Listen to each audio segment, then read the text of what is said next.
Hey there, my name's Harry, and I'm the host of Phasio Connects. In this interview, we're talking with Michael Sorkin. It was a really interesting conversation as Michael is one of the co-founders of Barrelhand, which is a space-based timekeeping company. They make timepieces for outer space applications. Incredible business that they have. They recently launched one of the components of their watches to the moon along with the Intuitive Machines lander, and he's going to talk a little bit about that and some of the manufacturing technologies they make use of. Michael is also formerly the managing director of Formlabs in Europe and one of the founders of iGo 3D in Europe as well. So Michael has a plethora of experience within the manufacturing industry and really a focus on the user experience and simplicity of the products which are made. So I'm very excited to share this interview with you, and I look forward to hearing your responses.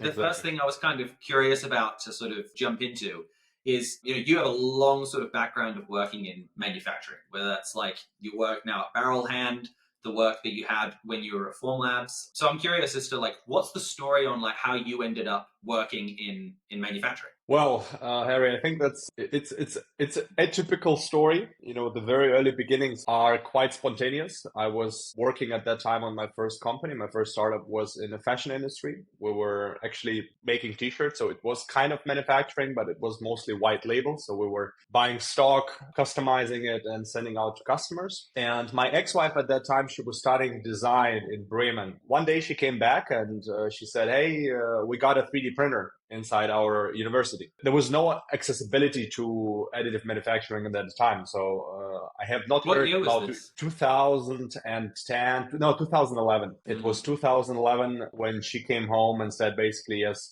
our university got a 3D printer. And I said, I wanna look at it. I wanna check it out myself. And she basically said, it's impossible because it's a complicated machine and you need to be a student. You need to have some advisory, how to operate it. So only several people allowed in this room. And obviously the machine was super expensive. I don't remember the brand, but it was definitely somewhere, beyond $200,000 mark. And I was like, okay, I need to Google it myself. Like I want to get my hands on it just really out of personal interest. And I started Googling and I found out quite fast that basically only a handful of companies dominate the entire industry. And in 2011, 2012, there were also you maybe remember the brand called MakerBot. And at that time, MakerBot was debuting in the US as the first, you could say, accessible 3D printer, the glue gun, the FDM technology. I was like, okay, how can I get a MakerBot or what's available in Europe? And I came across an open source project by, at that time, that was not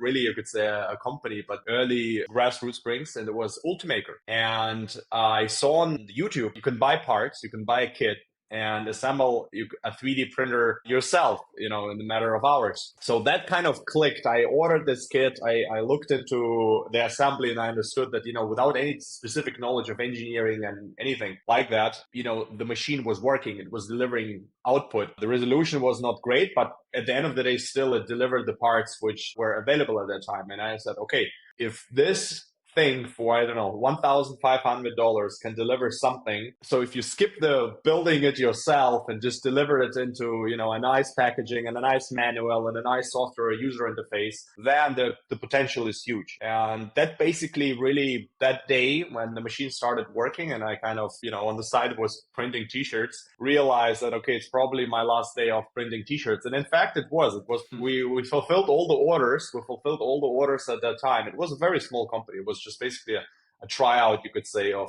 proof of concept of business in general. We started working with Ultimaker at that time, how to really bring up a product of just, you could say, a mainstream quality. Yeah. And the rest is history. So clearly you had that point of inspiration when you heard about that printer that your ex-wife had at Right. the university. The printer itself is just like the name at that time, 3D printer. I was working in a high-tech industry. So my father works in industrial computers. He builds industrial computers, and I have never came across. And I was visiting CeBIT. This now it's gone, but at that time that was the name. We're living in Hanover, so like the capital of of high tech in Germany, you could say, at least from an international point of view of exhibiting and people coming on a yearly basis. I have never heard about 3D printers, and when I started Googling and doing research, I understood the potential that it will impact not just, the manufacturing enterprises and workflows, but it can really, impact our day-to-day lifestyle and activities. So I was intrigued by it personally. I was not even with the business idea or business mind or any product mind. At that time, it was just like, okay, wow, you have a tool in your hand which can literally, create everything you want or you can think about. So the limitation becomes your mind rather than the technology. In an early on concept of thinking 10 I don't know 13 14 years later now, 15 years later now, we see that it's indeed possible of printing and doing anything you want. That's cool. Yeah. You've seen the full life cycle of development from when it was first born through to like now, like you could say like early commercialization, really. Yes, early conversation. And the technology didn't really change that much, to be very honest. It is really a lot of that was quite early on. We understood that one, it's the software, it's the user interface. It's just like, because most of the people, they had also no clue about it. Even architects, dentists, all those market segments, which are huge for additive now. At that time, they had no clue. They were like, okay, a 3D printer, how can I access it? Do I need to learn software? Do I need like a PhD degree to operate it? Which kind of files do they read? And so on and so forth. So all those questions at that time were very, very, broad.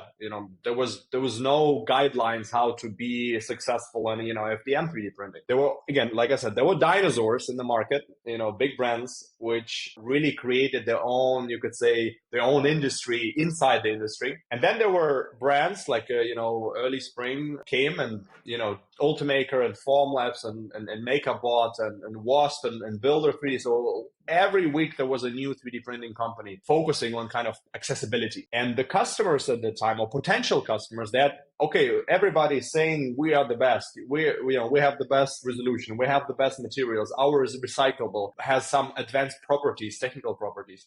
And they were lost. My company, we started iGo 3D, and the company was basically literally just in first place connecting the customer's needs with those early manufacturers or to become manufacturers. So I was traveling back and forth from exhibitions, but also from conversations with architects, like I mentioned earlier, and bringing that information back to the manufacturer so we can really prepare something which is not scaring someone away, in fact, but really invite someone to engage with the machine and really learn.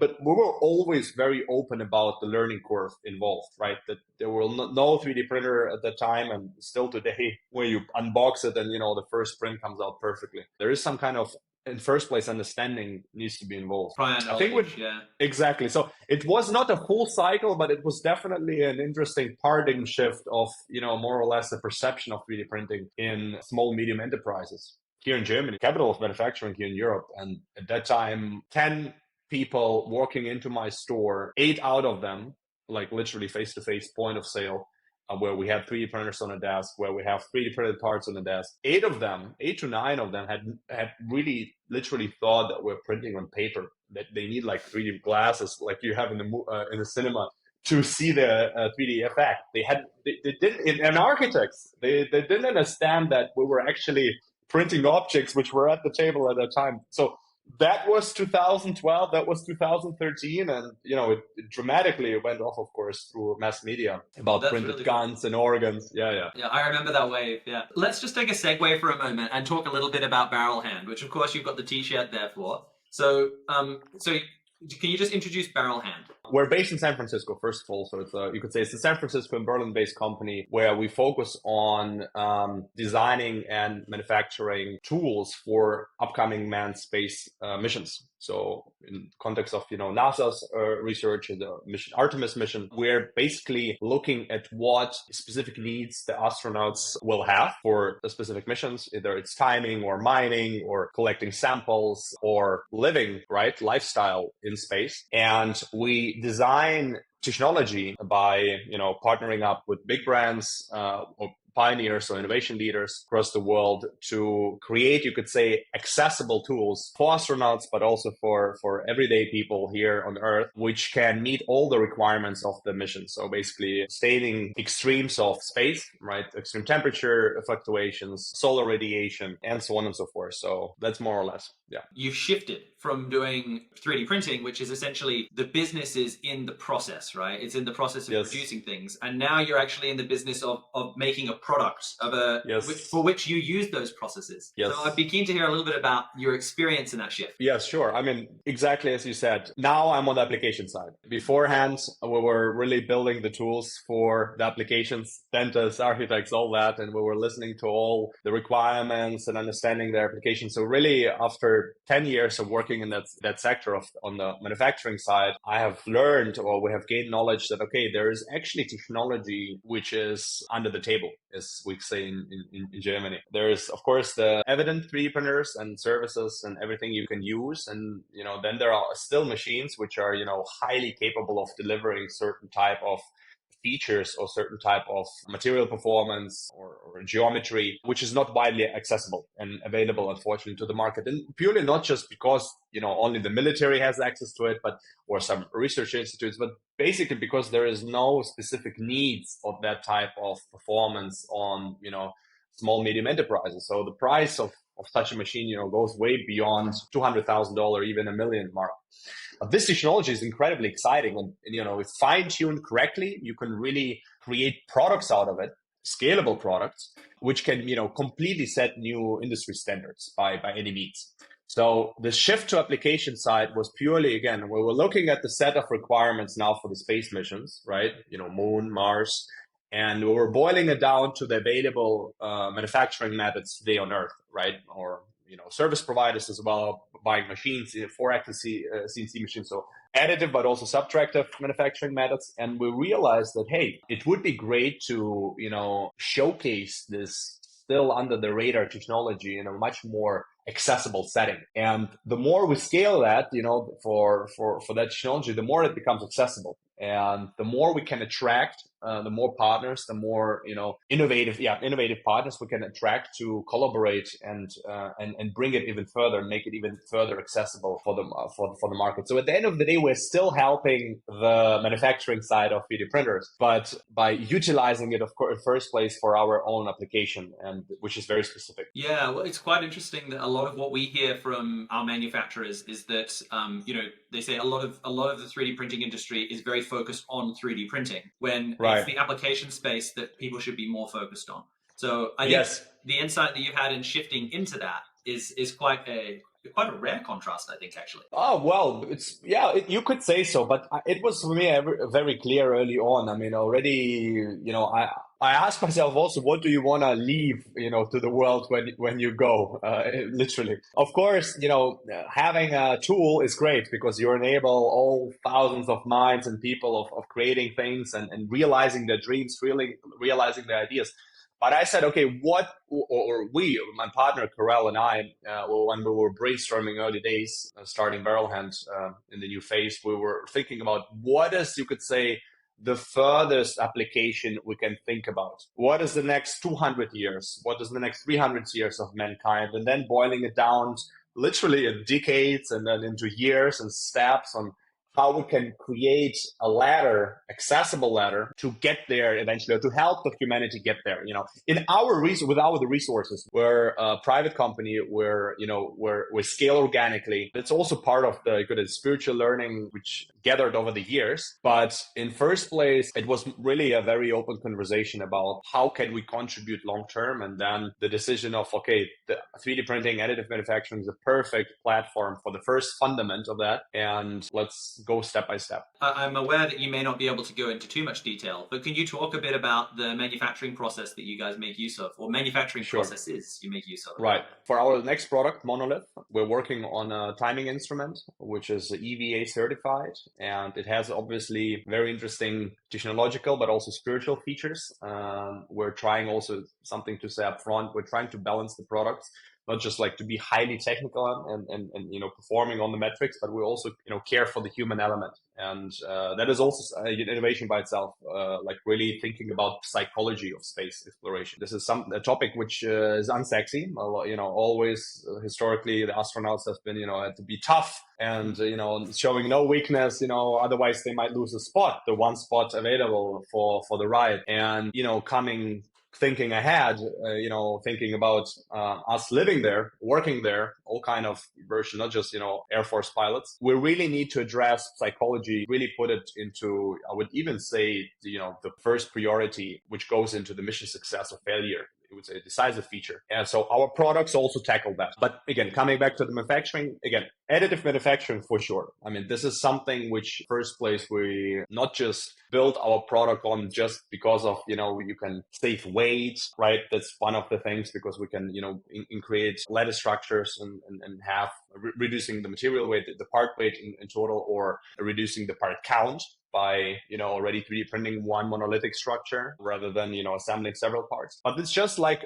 we chose additive manufacturing purely because the manufacturing in space in the future will be like that, period. There will not be just like decentralized, you could say additive or decentralized digital fabrication will be the future of manufacturing. We chose our technologies based also on what's available today as well. So we looked at, okay, should we buy a machine and start 3D printing, for example, this watch case ourselves, and 100 pieces, 200 pieces, 1,000 pieces? It's possible. But then we also looked into service providers, right? The most innovative service providers were not just able to do that for us, because they're buying always the new machines, so they're always on the top of their game in terms of technology. But we also looked at ventures which also have a similar vision of being decentralized, not just manufacturing something in US or Switzerland or, in Europe specifically, but someone who also thinks ahead and thinks, okay, how can we create an end-to-end workflow of additive manufacturing, digital fabrication, which is not bound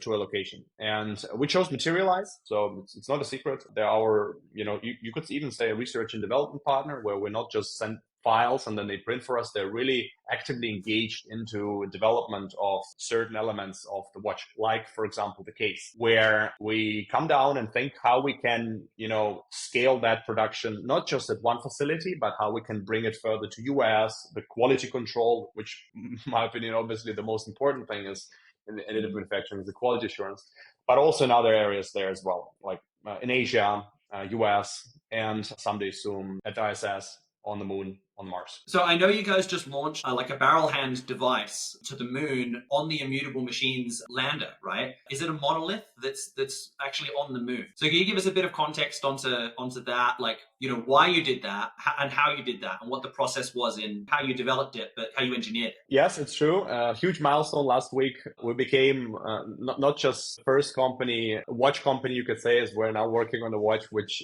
participated in a lunar space mission since the Apollo days. So literally, the 60s and 70s. We again brought a payload on Intuitive Machines IM-1 lander, which again addresses the topic of psychology and cultural preservation in space. So the technology which we have, I have it actually here. So literally this disc, it looks like a CD record, right? Like a normal CD. So this is one of the discs in a stack. So they were stacked together in a module and attached on the side of the lander, on the IM-1 lander or Nova C. It actually even says that Nova C. It is a nickel plate.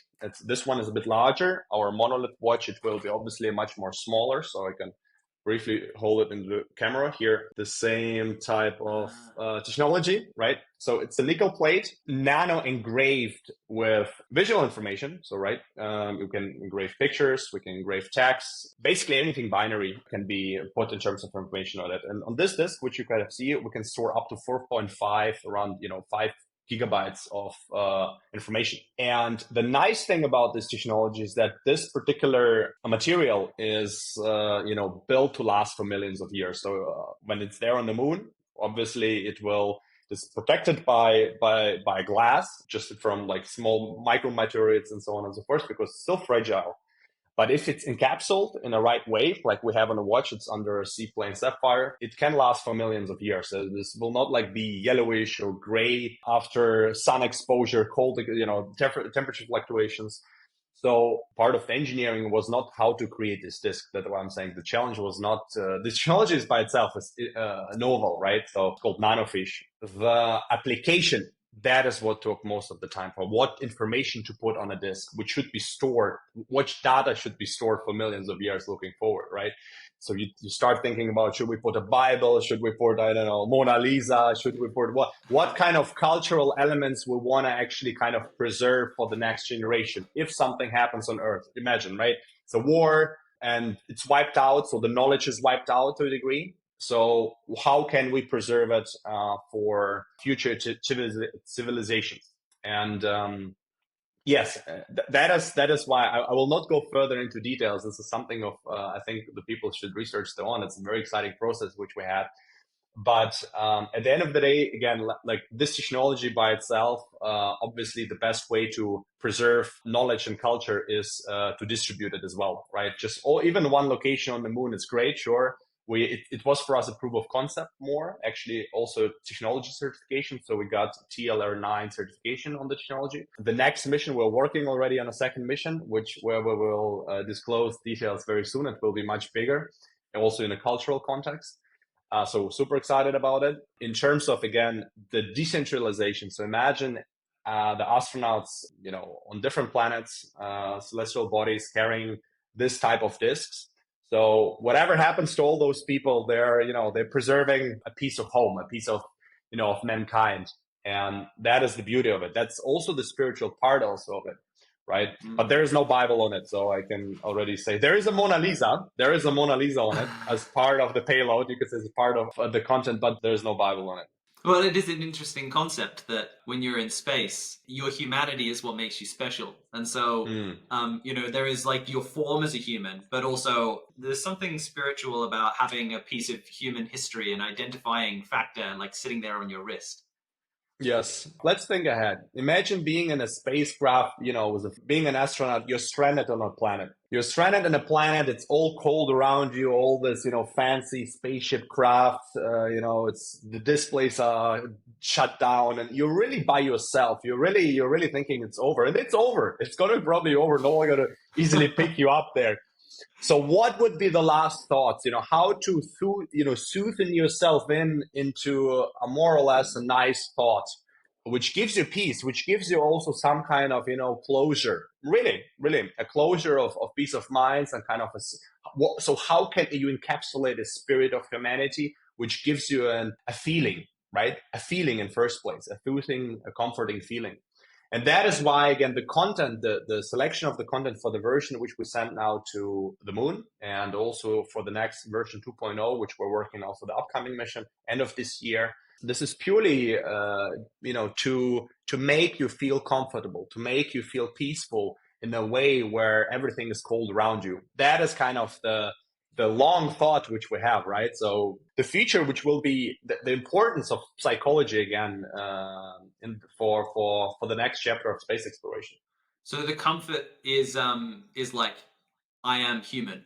It's a comfort as I'm human. I know where I belong. I have memories. I have art. I have artistic expression. We have also, a child book on it. This I can also describe. So if you're familiar with The Little Prince, yeah, ever. It's the second most translated book in the world after Bible. So it's competing. But no, imagine it's the second most translated book in the world. It's a child book, right? It's a child book. So why? I have goosebumps.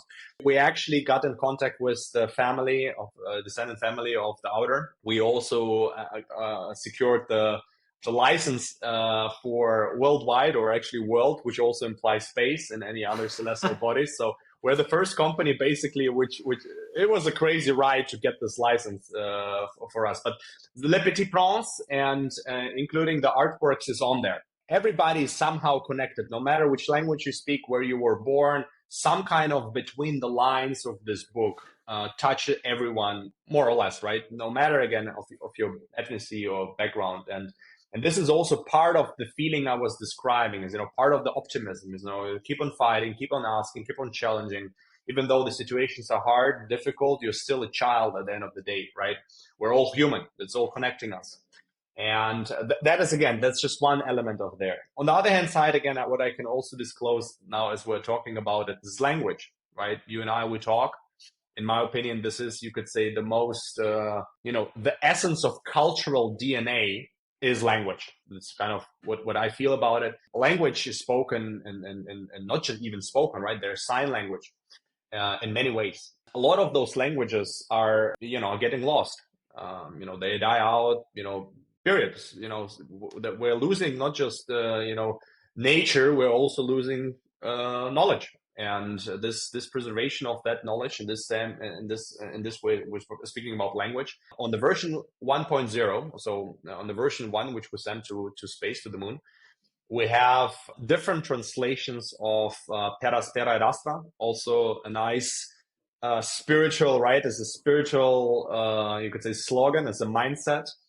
And we have that translated in, over 50 languages, over 70 languages. And all those translations give you a decipher method to kind of get all those, like the exotic languages. And by, I could say, studying the letters and the combinations, you can really recreate the language, and you could say really relearn if it's get lost, or at least preserve. And again, for the next mission, it will be even bigger. So something to look forward to. Wow, I'm very excited to seeing that because this delves into a bunch of topics that are I didn't even really understand myself before, which is like, what is it to be human? How do you represent humanity to someone that doesn't know humanity? It's a conversation starter in the first place, right? It's not just, of course, it has a functionality which is difficult to kind of write down in the technical specification, right? A spiritual element, a human element of the watch. It is definitely something where we should contemplate about. And that is, I would say, the immediate purpose of it today, and why we're speaking about the disk in the context of space psychology and space exploration, is because we want the people to sit down at the table and discuss what is culture in space, how do we deal with all the learnings which we gathered over hundreds of years here on Earth, and all the wars, and what's happening. We could say the world is terrible, and so what can we learn on a blank sheet of paper and take with us, at least as a hope, at least as a vision, in order to have a better start than we had here, and not repeat the mistakes which has been done there. So it's a conversation starter. And I mean, what better conversation starter could be as a watch, right? Absolutely, absolutely. And speaking of as a conversation starter, I want to sort of talk a bit about the manufacturing side to this as well, because what you guys have done is quite interesting in that for a lot of the general population, I think manufacturing is this like it's a bit blurry. It's this thing that sort of happens and nobody really understands in detail what's going on. And those that do, they know the sort of the dirty, grimy details. It's often quite a complex and messy process. But what you guys are doing here is kind of akin to a space program, right? The space program inspired so many people to become engineers because they wanted to be a part of this future, which was promised. Yes. Of like, humans going amongst the stars. Do you think there's something that the manufacturing industry more broadly can take from this concept of like selling a vision and not just a process, you might say? Yeah, I mean, yeah, it's all user interface. It's all about user interface. And you remember, I've been talking this for years of our friendship. Is accessibility. Basically, it's accessibility. How can complex things making accessible to stupid minds, you can sometimes even say, right? Because the people don't want to think, they don't want to be troubled with file formats, and so the engineers of tomorrow should focus on their idea and how they solve the solution, and the machines and the technology should make the solution ready. So the communication between those two becomes essential. The user interface becomes essential. Of the backside of the watch is a user interface. And I think any type of manufacturing company today, which brings highly innovative, highly disruptive innovation to the market, needs to make sure that it's first of all accessible, understandable, that the people understand, okay, what is the problem it's solving or improving, or and then diluting it into really how to create an end-to-end user interface, which makes it accessible, that the people, not just with a price, but really in terms of user interface of how to operate the machine. And Formlabs, you mentioned, right? It was the pioneer in user interface. When we launched with the Form 1, it has one button.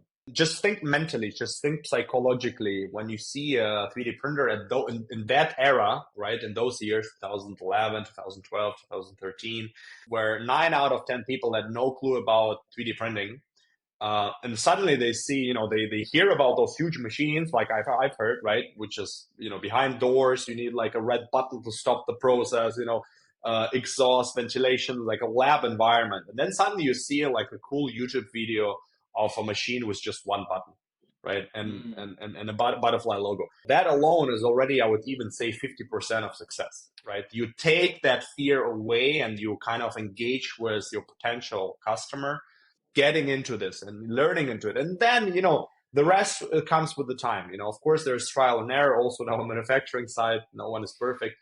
But any type of manufacturers right now should focus on user interface and making sure that the customer understands what the hell you're doing.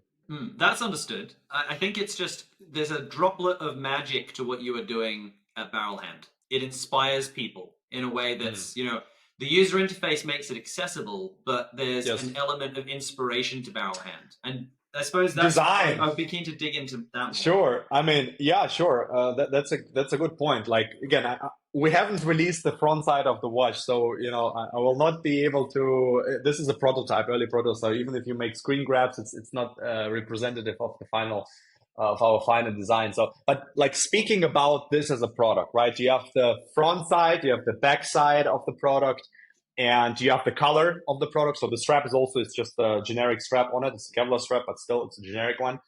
So when we approached to designing this highly complex thing, I mean, it's made out of scalmalloy, right? We spoke about performance materials, advanced performance material in 3D printing. So this material is as light as aluminum and as strong as titanium.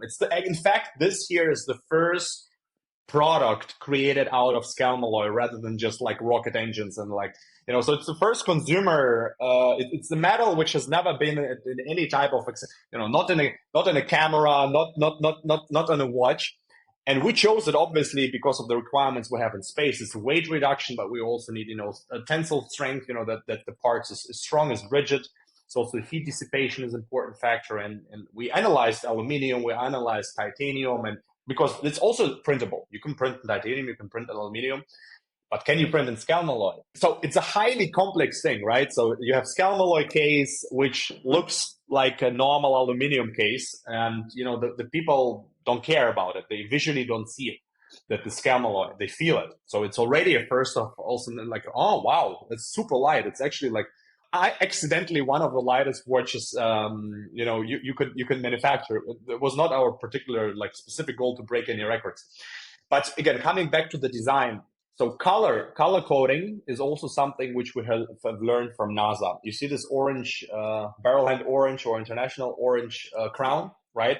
This watch doesn't have any logos, first place. So there is no like big brand names written down on it. There is no, our Eclipse logo on it. There is no lettering. We really keep it simple. We let the product speak for itself and also kind of become memorized by, recognized by the customer audience. The orange color, when we were looking at NASA specifics, all the International Space Station and also just in the early days of space, they chose a color, they called it international orange, which is highly visible. Why do you need high visibility in space?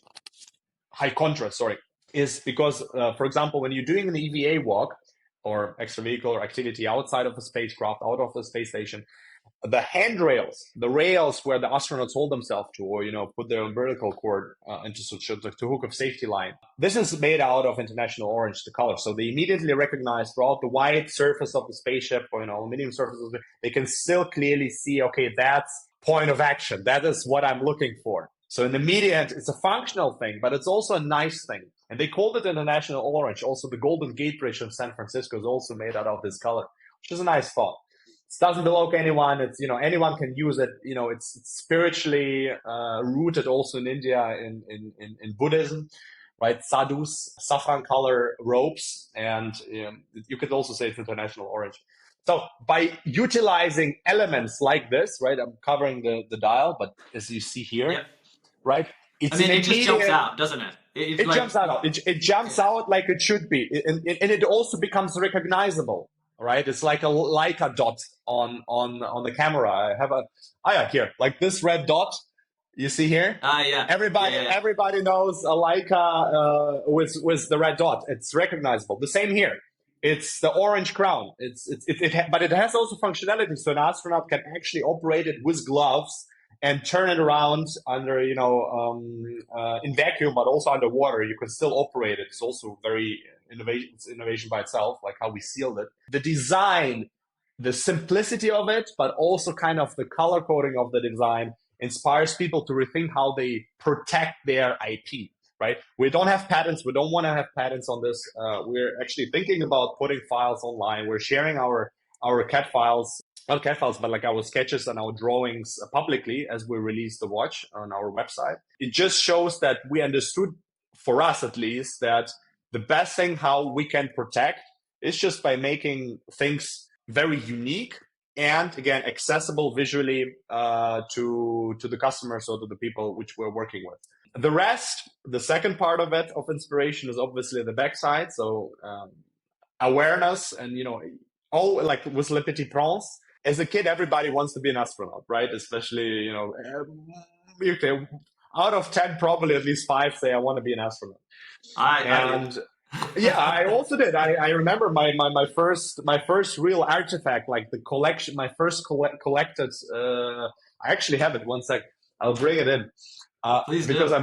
I'm thinking about framing it into like it's a bigger frame and hang it on the wall. But my first artifact, which I got from my father, is actually this stamp of wait, like you see, it's an astronaut. Yeah, yeah. It's an astronaut. Is it And it in says a vacuum? 1972.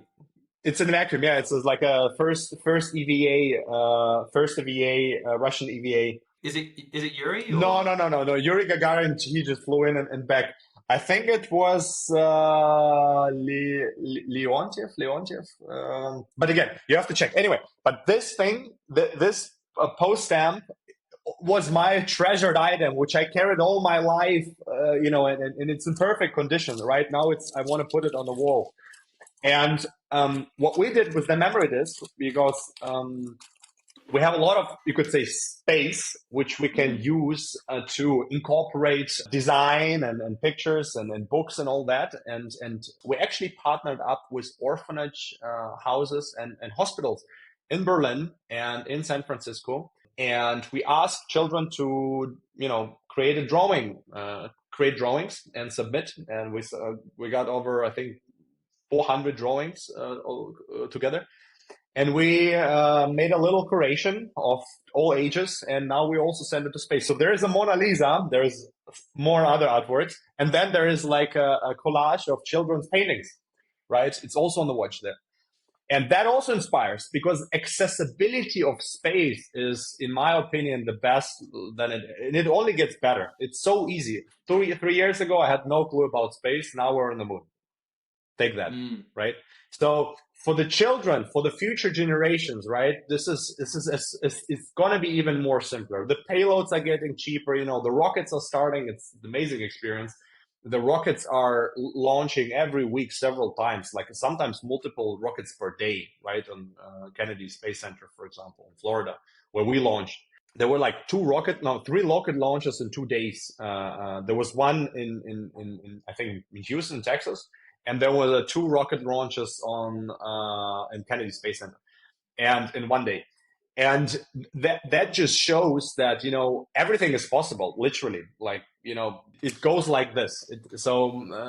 I think the future is bright as long as we stay optimistic about it. Yeah, I mean, I agree. Just today, I saw there were news. I'm from Australia, and there was news that there's now a technology security agreements for U.S. rockets being launched from Australian spaceports as well. So Oh, it seems like there's a lot of growth in this area right now. yes, man. I mean, I'm looking forward to having something here more in Europe. I mean, I witnessed 2 rocket launches myself now, and like face to face, as you say, and this is mind blowing. This is probably already one step closer to, as we say, the overview effect, which the astronauts are talking about, like seeing the world as a whole in one from a spacecraft, or and seeing a rocket launch, feeling the rocket launch, the rumbling of the engines, and just comprehending that there are humans leaving the Earth right? It's not just there's not a flying arm. I'm a pilot. I fly small planes, but I thought it will be cool. But then after flying planes, it's not as cool as just leaving the planet. It's not as cool as just like, let's say, we go out to a completely different level, like completely different game level, as you say. And that is crazy. I mean, you cry, you shout. Everybody is It's unifying. It's very unifying. All the people standing and looking and witnessing that, no matter if they're competitors. And to rocket launches, a lot of people come there from. Even though the people who participate, they have their payloads there, their family of astronauts. Oh, and of course, there are also, we could say, competitors, visitors. I'm like looking, seeing. But at this moment of a liftoff, everybody is happy. Everybody is celebrating the progress of humanity. Everybody's hugging each other. Super unifying effect. And space has that effect on people, on the mind. And that is, I would say, in my opinion, the biggest strength, and also like the juice and like our DNA of Barrelhand, for example, of our company, is to incorporate that unifying effect in the design, into our communication, right? Communication is extremely important. How to present the product, so we're not like perceived as a luxury company. We're not. We're not a luxury brand. We're not interested in this. We're done with this. Really, we are a high tech company, but we have a spiritual approach, and we think about, again, psychology and space exploration. And the output of this should be unifying. We work in San Francisco, we work in Berlin. Imagine this in nowadays, right? It's crazy, right? Russia is at war. US is going wild sometimes as well. And then historically, it's been always the same, like, in the Cold War scenario. And now we're working on it. Now we're on the moon together. So what's next? Who's next, right? Absolutely. Seems like a great place to tie it up. So, Michael, thanks so much for your time and for sharing this exciting and a very inspiring journey that you've been on. And I look forward to seeing the news as the Monolith project progresses. Let's go.